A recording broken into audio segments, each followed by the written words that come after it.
السلام علیکم ورحمۃ اللہ وبرکاتہ۔ الحمد للہ رب العالمین وبہ نستعین والصلاة والسلام علی اشرف الانبیاء والمرسلین اما بعد فإن خیر الحدیث کتاب اللہ وخیر الہدی ہدی محمد صلی اللہ علیہ وسلم وشر الامور محدثاتها وكل محدثة بدعة وكل بدعة ضلالة وكل ضلالة في النار۔ وقال الله تبارك وتعالى في كلامه المجيد والفرقان الحميد: أعوذ بالله من الشيطان الرجيم، بسم الله الرحمن الرحيم، يا أيها الذين آمنوا كتب عليكم الصيام كما كتب على الذين من قبلكم لعلكم تتقون۔ محترم سامعین، آگے بڑھتے ہیں۔ اگر کوئی شخص روزہ رکھتا ہے تو اس کو فضیلت تو یہ ہے، اس کے فائدے کیا ملتے ہیں، یہ تیسرا نقطہ ہے۔ تو روزے کے فوائد بہت سارے ہیں، لیکن بنیادی طور پر 3 فائدے اس میں اہم ہے۔ پہلا فائدہ روزے کا یہ ہے کہ روزے دار شخص متقی ہو جاتا ہے۔ روزہ کے ذریعے سے اللہ رب العالمین اہل روزے دار کے دل میں خوف اور تقوی پیدا کر دیتا ہے، جیسا کہ خود اللہ رب العالمین نے فرمایا: یا ایھا الذین آمنوا کتب علیکم الصیام کما کتب علی الذین من قبلکم لعلکم تتقون۔ اے ایمان والو، تم پر روزہ فرض ہے جیسا کہ تم سے پہلے کے لوگوں پر روزہ فرض تھا۔ فرض کیوں کیا ہم نے؟ اس لیے کہ تمہارے اندر تقوی پیدا ہو جائے۔ اور آپ جانتے ہیں کہ تقوی کس کو کہتے ہیں؟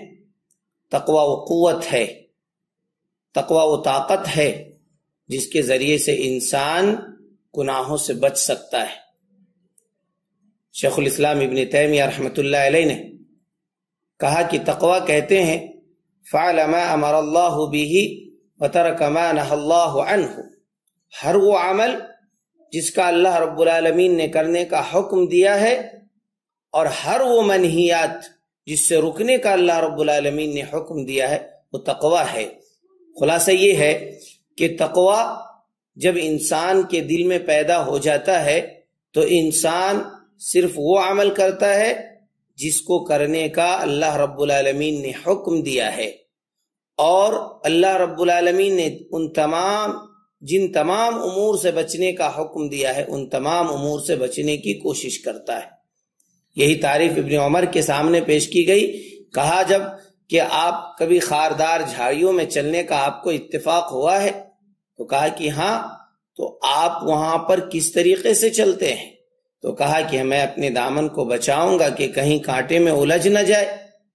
تو کہا یہی تقوی ہے کہ متقی جب دنیا کے اندر چلتا ہے تو اپنے ہر ایک قدم کی جانچ پرکھ کرتا ہے اور ہر ایک قدم کو پھونک پھونک کر رکھتا ہے کہ کہیں کسی جگہ سے اللہ رب العالمین کی نافرمانی نہ ہو جائے اور اس وجہ سے اللہ رب العالمین ہم سے ناراض ہو جائے۔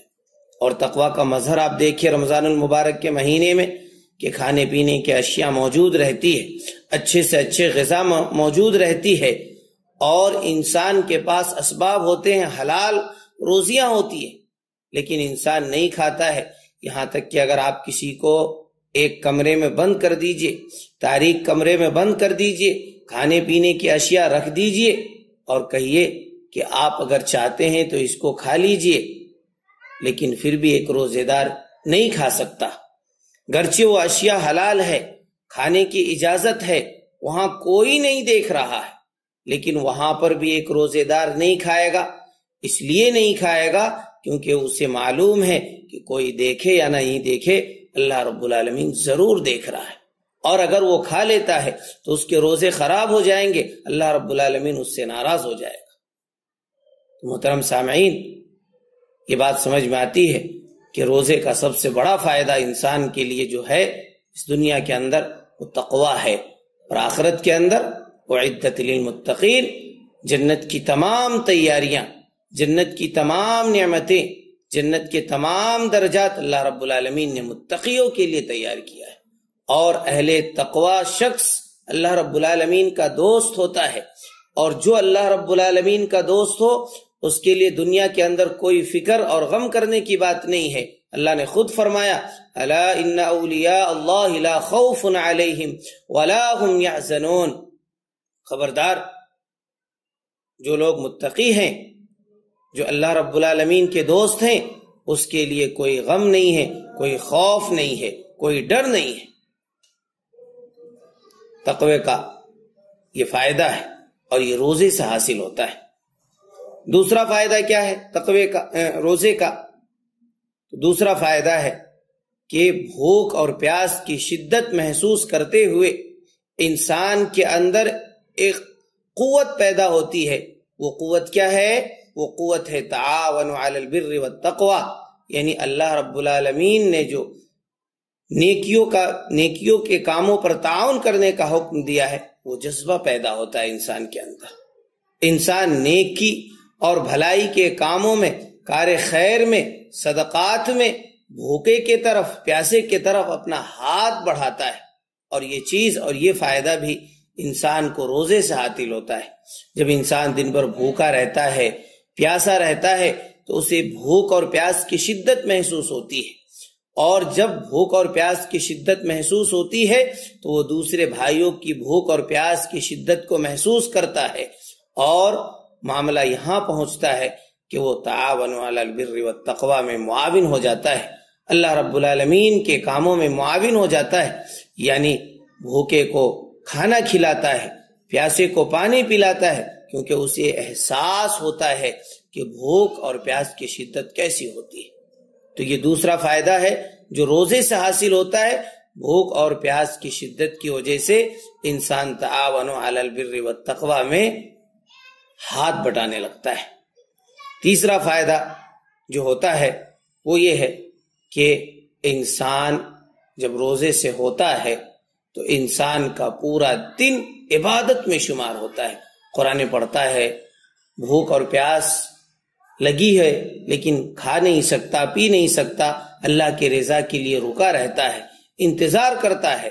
اس لیے تو اللہ کے رسول صلی اللہ علیہ وسلم نے ارشاد فرمایا کہ اس بھوک اور پیاس کی شدت کی وجہ سے روزے دار کے منہ سے جو بو آتی ہے، اللہ رب العالمین کے نزدیک وہ بو اور بدبو مشک کی خوشبو سے بھی زیادہ پسندیدہ ہے۔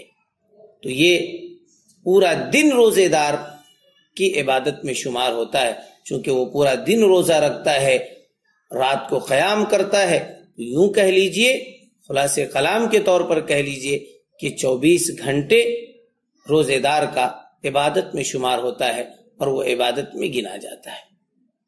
نتیجہ اخذ کیجئے، معاملہ بالکل واضح ہے کہ رمضان المبارک کے جو روزے ہیں وہ فرض ہیں، اور روزہ انسان کے لیے، روزے دار کے لیے ضروری ہے کہ وہ اپنی زبان کو فحش کلامی سے، خواہشات سے، اپنے اعضاء کو اور معقولات و مشروبات سے اپنی زبان اور منہ کو روکے، روزہ رکھے۔ روزے کی فرضیت ہے، روزہ رکھنے والا اللہ رب العالمین کے محبوب بندے ہیں، روزہ رکھنے والا متقی شخص ہے، اور اللہ رب العالمین نے ایسے شخص کے لیے جنت تیار کیا ہے۔ اللہ رب العالمین سے دعا ہے اللہ العالمین ہم کو اور آپ کو جب تک اللہ رب العالمین اس دنیا میں زندہ رکھے، اسلام، ایمان، سلامتی کے ساتھ زندہ رکھے، اور جب خاتمہ فرمائے، خاتمہ بالخیر فرمائے، آمین۔ اقول قولی ھذا استغفر اللہ لی من کل ذنب فاستغفروہ انہ هو الغفور الرحیم۔ السلام علیکم ورحمۃ اللہ وبرکاتہ۔